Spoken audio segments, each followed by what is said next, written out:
quand le pasteur parlait dessus, ou le pasteur Sèche, il a dit que Jésus-Christ, de la même façon qu'il a utilisé le verset que vous avez utilisé là, immolé avant la fondation du monde, c'est pour dire que Dieu avait déjà un plan. Et quand les plans de Dieu sont dans sa tête, c'est comme c'est déjà fait. Amen. Oui, mais c'est dans ce sens que je voulais que vous m'expliquiez là de quelle gloire il est en train de parler. Je ne sais pas où vous en venir. Ok, je vais le problème, parce que ça fait la partie de la réponse si je parle de ça. Dieu a une gloire.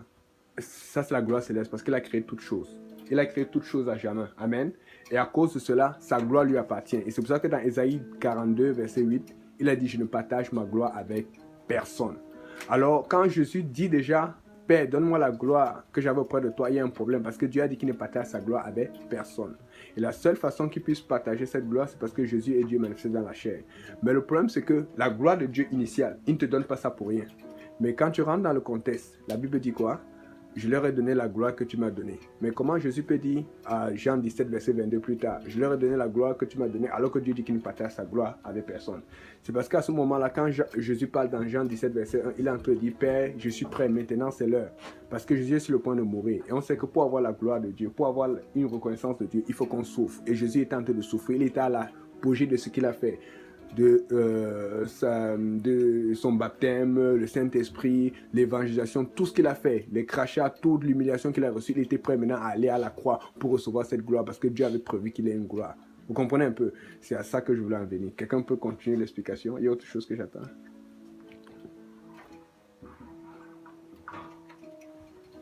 Et maintenant, bon, regardez, je continue. Regardez, il dit maintenant ceci. Quelqu'un peut lire Romains 8, verset 17?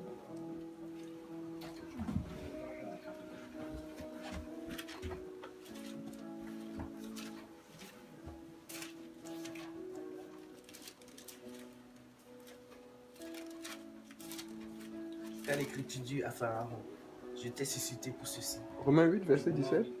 8, verset 17. Or, si nous sommes enfants, nous sommes aussi héritiers, héritiers de Dieu et co-héritiers de Christ. Si toutefois nous souffrons avec lui, afin d'être glorifiés avec lui. Si nous souffrons avec lui, nous serons glorifiés avec lui. C'est pour dire que cette gloire-là, ce n'est pas la gloire de Dieu à l'origine, parce que Dieu ne donne sa gloire à personne. Mais si tu veux une gloire qui vient de Dieu, tu dois souffrir avec lui. Et donc Jésus avait déjà souffert, il devait terminer cela à la croix. Il est en train de dire, Père, je suis prêt. Je suis prêt à mourir à la croix pour toi et je suis prêt à recevoir cette gloire que tu as promis. Voilà pourquoi si vous souffrez pour Dieu, il y a une gloire qui va venir. Amen. Mais vous devez souffrir. Vous n'allez pas avoir ça comme ça si vous ne souffrez pas pour Dieu. Il y a un prix à payer. Et c'est de ça que Jésus veut parler. C'est bon? Oui, continue. Si je comprends bien, il est en train de dire que la gloire, là, c'est la gloire qu'il avait lui-même.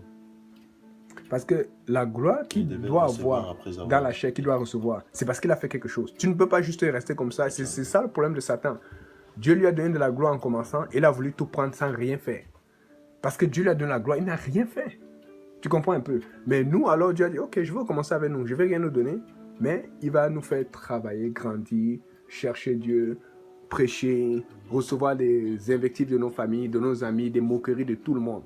Et quand tu reçois tout cela, et quand tu supportes et puis tu persévères, il y a une gloire que tu reçois. Voilà pourquoi Jésus, après avoir reçu cette gloire, il est monté aussi pour nous montrer l'exemple que nous-mêmes, nous allons souffrir comme lui. Nous allons être baptisés comme lui. Nous allons recevoir le Saint-Esprit comme lui. La colombe est descendue. Et puis nous allons monter au ciel comme lui. Il voulait nous montrer le chemin. C'est ça qu'il dit, le chemin, la vérité et la vie. Oui, mon frère. Mais ça n'explique pas pourquoi il dit avant que le monde fût. Ok, c'est ça. Maintenant, le problème, ceci, c'est que de la même façon que Dickens a dit que l'agneau immolé avant la fondation du monde, est-ce que Jésus a été immolé avant la fondation du monde? C'est pour ça qu'il a dit qu'il était dans la direction de réponse. Parce qu'il faut comprendre que quand Dieu a un plan, son plan est déjà établi. Mais le problème, c'est que le temps, c'est pour nous. Le temps, c'est pas pour Dieu. Quand Dieu a un plan, ça va arriver. Maintenant, le problème, c'est que les âmes vont venir à Dieu. Mais comment il va venir? Est-ce que Dieu va utiliser quelqu'un d'autre? Si tu n'es pas là, Dieu va prendre quelqu'un d'autre. Voilà pourquoi moi, je ne veux pas sortir de la position là où Dieu m'a donné. Parce que c'est un honneur que Dieu me met là-dedans. Vous comprenez un peu? Le plan de Dieu est établi. On a dit que les âmes seront sauvées. Je vous dis qu'il y aura les âmes qui seront sauvées. On a dit qu'il y aura un nouveau réveil. Il y aura un réveil. C'est déjà établi. C'est déjà prononcé depuis longtemps. C'est comme ça que Dieu prononce. Voilà pourquoi, si tu commences à dire que avant que le monde fût, là, il y a un problème un peu que qu'est-ce qu'on fait alors de l'agneau immolé avant la fondation du monde? Puisqu'on sait qu'il n'a jamais immolé avant que la fondation du monde. Il fallait qu'il naisse, il fallait que le monde soit créé pour qu'il puisse avoir la terre sur laquelle on va poser la croix, sur laquelle on doit le clouer. Tu comprends un peu? On a ce problème-là. C'est comme ça qu'il faut vérifier. Il faut rentrer dans le contexte. C'est-à-dire qu'avant que le monde fût, Dieu avait déjà un plan prédéterminé et ce plan devait arriver. C'est-à-dire que Jésus en te demandait cette gloire que tu avais prévue après que j'ai souffert, après que je sois prêt à aller à la croix. Je veux cette gloire-là maintenant. C'est pour vous dire qu'il y a quelque chose qui vous attend de merveilleux, mais il faut que vous continuiez le chemin. Amen. On va arrêter ici parce que là, on doit y aller. Que Dieu vous bénisse. Amen. Bonne retraite 2017. Amen.